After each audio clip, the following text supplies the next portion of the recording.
संजय नेवे चोपड़ा से आपके सामने पहली बार प्रस्तुत होने जा रहा हूं और वो भी कुछ एक नई बात लेकर आया हूं।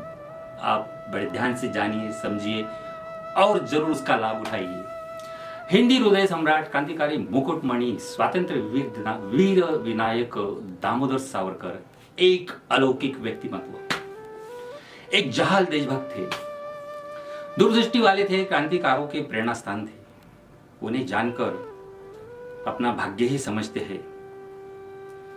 परंपरा, अंधश्रद्धा, अस्पृश्यता, समाज सेवक, जाति भेद, ऐसे मुद्दे का उन्होंने विरोध किया और उसके ऊपर उन्होंने अपनी विचार जताए लोगों में। वे वैज्ञानिक दृष्टिकोण के थे और समाज में जो योग्य है वही करो, ऐसा उनका एक कहना था। उन्होंने मराठी भाषा में शुद्धता लाई, कई अंग्रेजी शब्दों को मराठी नाम दिए और वो एक शब्दों के बड़े जादूगर थे। लोग उन्हें सुनते तो सुनते ही रहते थे। वे एक महाकवि थे, लेखक थे, क्रांतिकारी थे। ऐसे में वो अनेक भाषाओं का ज्ञान भी रखते थे, उर्दू में गजल लिखते थे और खास बात यह है कि वे एक इतिहास के संशोधक थे। मुझे ये बताने में बड़ी खुशी होती है कि उनके ऊपर कई लोग पीएचडी करते हैं, कर रहे हैं और करने की चाह रखते हैं। ऐसे ही मैं मेरे एक दोस्त के बारे में सावरकर जी को पढ़ने के बाद जो बदलाव आया वो आपके सामने मैं शेयर करना चाहता हूँ। हमारे एक दोस्त के बारे में जानकारी देना चाहता हूँ।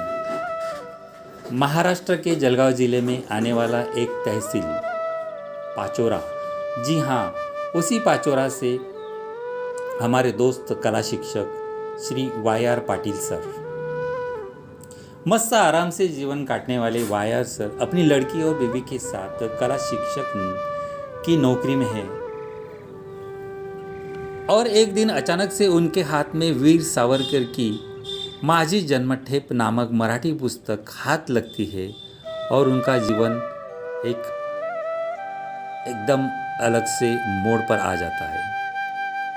वीर सावरकर को पढ़कर उन्होंने सावरकर जी के जीवन पर चित्र मालिका करने की ठान ली। एक एक पहलू पढ़कर वे प्रभावित होते चले गए और उनके मन में एक प्रसंगों की छाप गहरी होती चली गई और उस छाप ने कब चित्रों में रूप बदलकर कागज पर आने लगे उन्हें पता ही नहीं चला और देखते देखते कई चित्र निर्माण हुए। बस फिर क्या था, चित्र और उनके प्रसंग अनुसार रंग ऐसा खेल शुरू हुआ और कई चित्र वाई.आर. जी पाटिल सर ने निर्माण कर डाले। उन्हें पूछा गया, आपने ये सब कैसे किया? तो उन्होंने कहा, प्रथम मैंने सावरकर जी के कारनामों को कहानियों में पढ़ा था, फिर लगातार मैंने 3-4 साल उनके किताबें पढ़ी और 2-2, 3-3 बार। फिर अचानक मैं कलकत्ता से होकर अंडमान भी चला गया और वहाँ 7-8 दिन रहकर सावरकर जी के बारे में सोचा।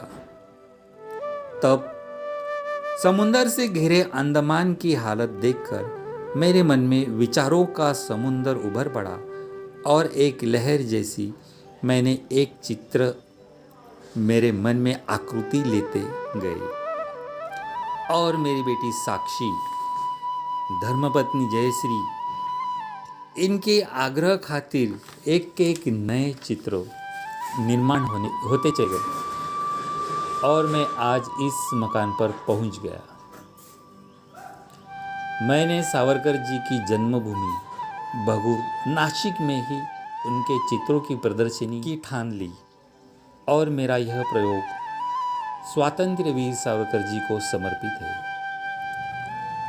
इस समारोह में मुझे प्राचार्य राजेंद्र महाजन और संजय नेवे जी सर का अनमोल सहकार्य मिला है।